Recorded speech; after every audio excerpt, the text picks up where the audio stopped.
recently and what story it shares with us. Yes, we can see that on our screens right now. This is a CCTV footage from a convenience store in a gas station that is in the Magen Junction that's very close to Nir Oz and Kisufim. We can see the two employees there in the gas station seeing what's happening outside, hearing the gunshots, realizing that there are dozens of these terrorists that are approaching them.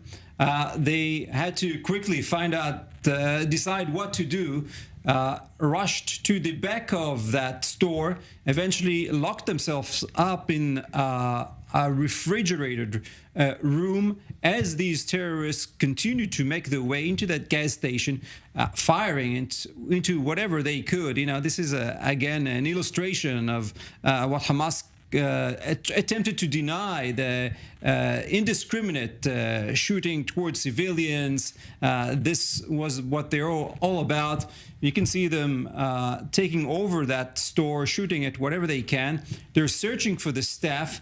Miraculously, they were not able to find those two Israelis that were hiding in that refrigerator, still shooting at everything that they came around. And then when there was no Jewish blood around, they just simply looted that store. We could see that in front of our eyes right now, grabbing everything they could. And I think it's important to note here, Guy, the two gas station employees who were saved, it was a Jewish employee and an Israeli Arab employee. Not yes, for them, but for them, it did not matter. For sure, they came to slaughter Israelis, be them Jewish, Bedouins, Druze. All of them were victims of this Hamas onslaught. We even saw Hamas terrorists torturing and murdering a Bedouin man outside of a shelter in footage that was captured by a dash cam of one of the cars.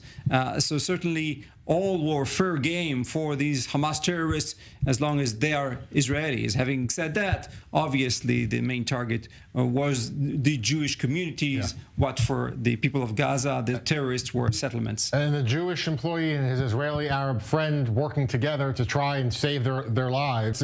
As you mentioned, Guy, I mean, you have a split-second decision there. You see these dozens of gunmen coming at you.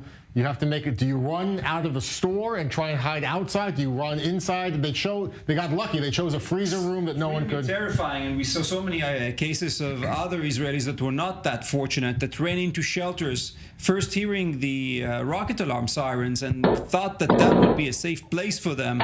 We saw cases where dozens of Israelis were inside the shelters. Terrorists then attempted both to shoot at the shelters but also throw grenades at them. In one of the famous cases, a very brave young man threw out the grenades 7 or 8 times, grenades that were thrown at him and his friends, threw them out, eventually was taken down, but he saved many lives in that case. And these two Israelis were some of the lucky ones. They hid into the freezer and their lives are saved, and they're able to share their story and their store's video today.